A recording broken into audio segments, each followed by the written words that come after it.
Subscribe करें हमारे YouTube channel को और बेल आइकन को प्रेस करें हमारे लेटेस्ट वीडियोस को देखने के लिए।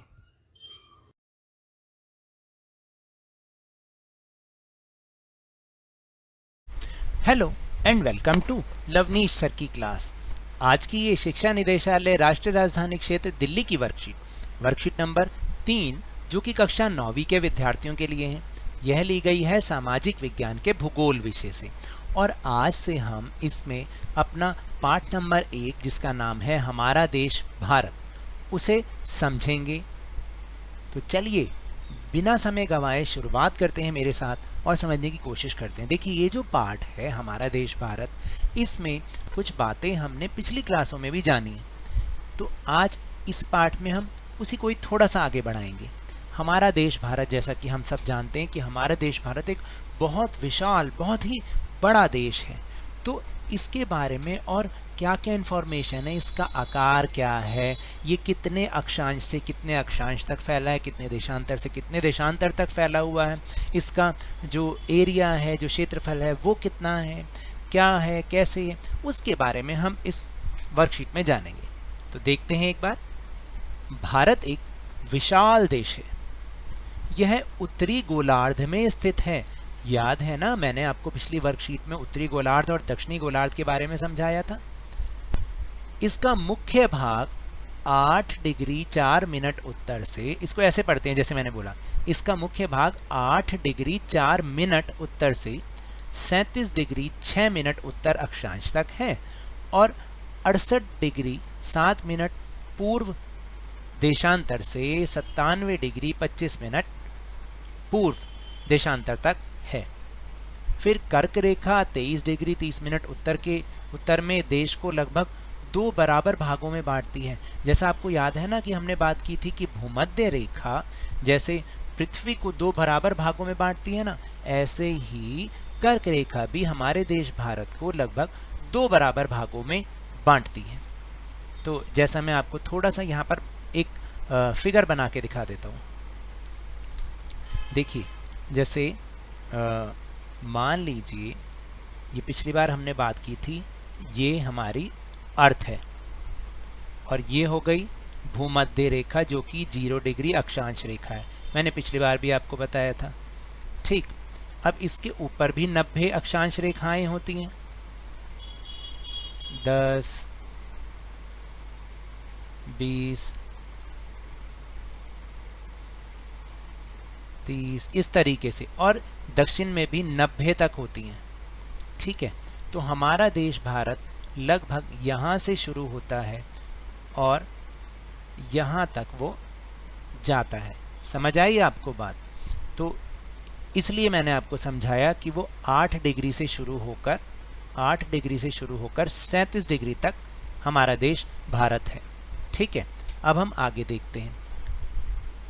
तो और ये मैंने आपको ये भी बताया था कि इसमें ये भी लिखा है, ये उत्तरी अक्षांश उत्तरी गोलार्ध होता है और ये दक्षिणी गोलार्ध होता है। तो हमारा देश भारत उत्तरी गोलार्ध में स्थित है। फिर भारत के भूभाग का कुल क्षेत्रफल 32.8 लाख वर्ग किलोमीटर है। इसको याद रखिएगा कि भारत के भूभाग का कुल क्षेत्रफल 32.8 लाख वर्ग किलोमीटर है। भारत का क्षेत्रफल विश्व के कुल भौगोलिक क्षेत्रफल का 2.4% है, यानी पूरे विश्व में जितनी ज़मीन है उसका 2.4% हमारा देश भारत है। और एक बात और, भारत विश्व का 7वां बड़ा देश है, सबसे बड़ा देश, विश्व का 7वां सबसे बड़ा देश। और जो सबसे बड़ा देश है सबसे पहले नंबर पे वो तो रशिया है। भारत के अक्षांश और देशांतर का विस्तार लगभग 30 डिग्री है। तो देखिए, जैसे मैं आपको बताऊं कि हमने बोला अक्षांश और देशांतर का जो विस्तार है वो लगभग 30 डिग्री है। जैसे कि अगर आप 37 में से 8 घटाएं तो 31 आएगा और 68 में से 97 घटाएं लगभग 30 डिग्री आ जाएगा। फिर भी पूर्व पश्चिम का विस्तार उत्तर दक्षिण के विस्तार की अपेक्षा कम प्रतीत होता है। गुजरात से अरुणाचल प्रदेश के स्थानीय समय में 2 घंटे का अंतर है। यानी अभी मैं आपको इसको समझाऊंगा भी आगे प्रश्न में कि जब अरुणाचल प्रदेश में सूर्य दिखाई देता है और फिर उसके बाद गुजरात में सूर्य दिखाई देता है, तो इस बीच 2 घंटे का समय बीत चुका होता है, लेकिन फिर भी हमारी घड़ियां एक ही समय दिखाती हैं। आखिर क्यों, तो वह बाद में जानेंगे। अतः 82 डिग्री 30 मिनट पूर्व देशांतर रेखा को ही भारत की मानक याम्योत्तर माना गया है, जो कि उत्तर प्रदेश में मिर्ज़ापुर से गुजरती है। तो देखिए, फिर इस समय को, इस समस्या को दूर करने के लिए इनके बीच की रेखा पर को हमने माना और उस पर अपने भारत का टाइम सेट कर दिया। और ये जो रेखा है ये उत्तर प्रदेश में मिर्ज़ापुर से निकलती है। अक्षांश का प्रभाव दक्षिण से उत्तर की ओर दिन और रात की अवधि पर भी पड़ता है। तो जैसे जैसे हम दक्षिण से उत्तर की ओर जाते हैं, वैसे वैसे दिन और रात के बीच की जो टाइम है ना, डिफरेंस है, टाइम डिफरेंस है, वो भी बढ़ता चला जाता है। यानी जब हम बिल्कुल दक्षिण में होते हैं तो दिन और रात लगभग बराबर होते हैं, लेकिन जैसे जैसे जब हम उत्तर की तरफ यानी जम्मू कश्मीर की तरफ आने लगते हैं तो दिन और रात के बीच में जो अंतर होता है वो लगभग 4 घंटे का हो जाता है। चलिए अब एक बार मैप भी देखते हैं। तो अगर आप ध्यान से देखें तो ये यहाँ पर लगभग 68 डिग्री है और ये 97, जहाँ पर कि हमारा भारत लगभग समाप्त हो रहा है। तो ये जो बीच का विस्तार है इसको हम कहते हैं देशांतरीय विस्तार। और ये यहाँ पर अगर देखेगा तो ये 8 डिग्री से शुरू होता है और 37 डिग्री, लगभग 37 पर ये खत्म होता है। इसको हम कहते हैं अक्षांशीय विस्तार।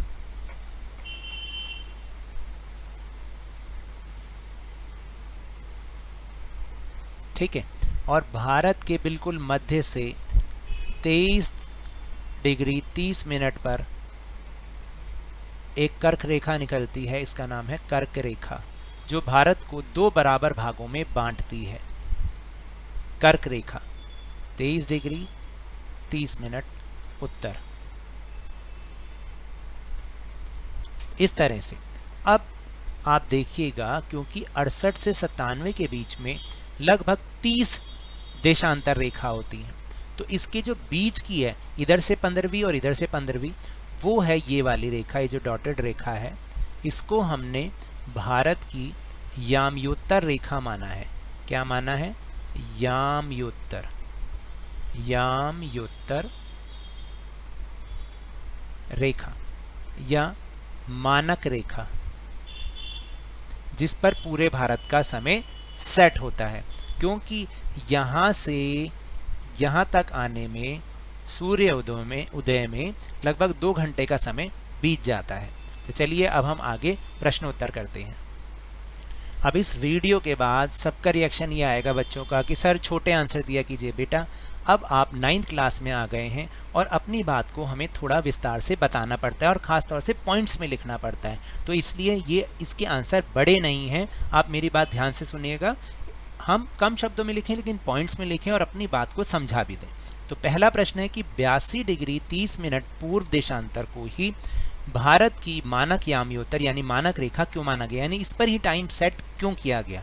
तो देखिए इसके क्या कारण है कि सभी देशों में समय की असमानता को दूर करने के लिए अपना एक स्थानीय समय होता है। क्योंकि सारे देश बड़े बड़े होते हैं तो हर जो देशांतर पर अलग समय होगा, तो ऐसे एक देश में तो अपना अलग अलग टाइम नहीं हो सकता ना।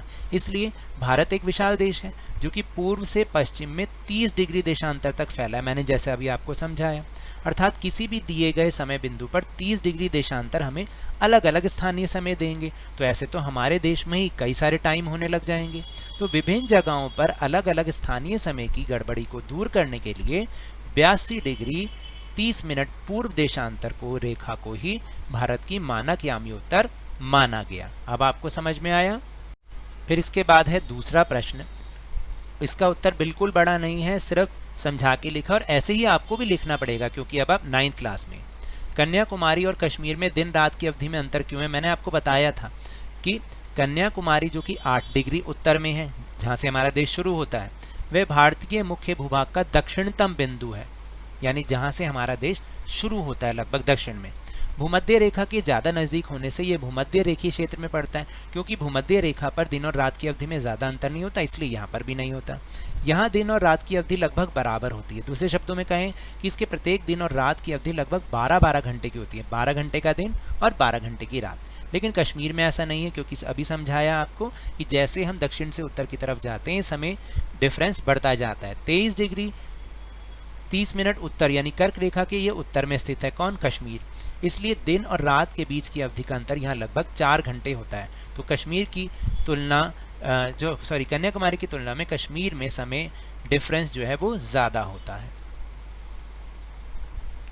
अब है तीसरा प्रश्न इंपॉर्टेंट, जो कि पेपर में 5 नंबरों का आता है।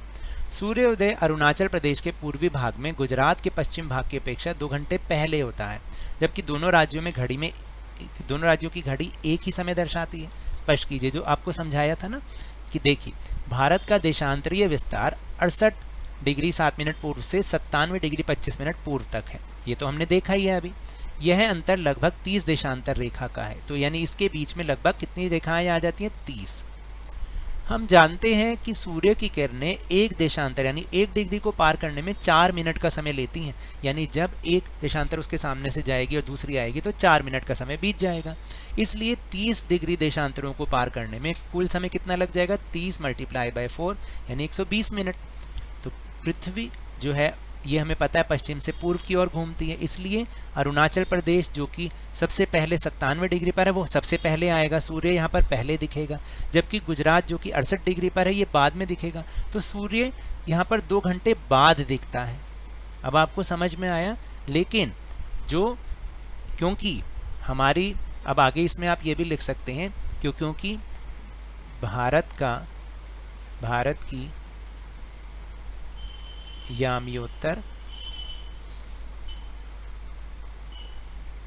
रेखा इनके बीच की रेखा है,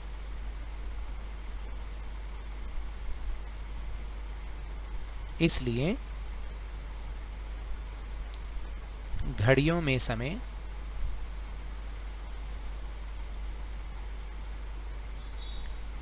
एक ही रहता है, ऐसा आपको लिखना है। ये बहुत इंपॉर्टेंट है, इसे अच्छे से समझ लीजिएगा। फिर इसके बाद है चौथा प्रश्न, कर्क रेखा किस राज्य से नहीं गुजरती? अगर आप ऊपर ध्यान से देखेंगे तो वो राजस्थान से भी निकलती है, छत्तीसगढ़ से भी निकलती है, त्रिपुरा से भी निकलती है, लेकिन उड़ीसा से नहीं निकलती। तो आपने ये वाला आंसर, ये this is your answer. Next question. फिर नेक्स्ट क्वेश्चन है, भारत का सबसे पूर्वी देशांतर कौन सा है? यानी आपको मैंने बताया सबसे पूर्वी देशांतर, पूर्व की तरफ जो देशांतर है वो कौन सा है? क्या 97 डिग्री 25 मिनट पूर्व, या 77 डिग्री 6 मिनट पूर्व, या 68 डिग्री 7 मिनट पूर्व, या 82 डिग्री 32 मिनट पूर्व? तो इसका सही उत्तर है ये, सबसे पूर्व में यही स्थित है। फिर छठा प्रश्न है कि अपने राज्य का विस्तार अक्षांश और देशांतर में ज्ञात कीजिए। तो हमारा राज्य तो दिल्ली है, दिल्ली हालांकि राज्य नहीं है लेकिन फिर भी हम दिल्ली में रहते हैं, तो इसलिए मैंने इसका अक्षांश और देशांतर लिखा है। आप जिस भी राज्य में रहते हैं, अगर भारत के दूसरे राज्य में किसी में रहते हैं तो वहाँ का अक्षांश और देशांतर भी ज्ञात कर सकते हैं। जैसे दिल्ली 28 डिग्री 69 मिनट उत्तरी अक्षांश तथा 77 डिग्री 23 मिनट पूर्वी देशांतर पर स्थित है। तो ये तो थी आज की वर्कशीट। अगर मेरे इस तरह समझाने से आपको थोड़ा सा भी समझ में आया हो तो इस चैनल को ज़्यादा से ज़्यादा सब्सक्राइब कीजिए, लाइक कीजिए और बहुत ज़्यादा शेयर कीजिए। और हाँ, मेरे साथ इसी तरह आसानी से वर्कशीट को समझते रहिए, लेकिन ध्यान और मन लगाकर पूरी मेहनत और लगन के साथ ऑनलाइन ही सही पढ़ते जरूर रहिए। और याद रखिए, कोरोना फैल रहा है तो अपना मास्क अवश्य लगा के रखें और अपनी बारी आने पर इसका टीकाकरण अवश्य कराएं, क्योंकि कोरोना को हराना है और ज़िंदगी को एक बार फिर से सुहाना बनाना है। इसी उम्मीद के साथ बहुत बहुत धन्यवाद।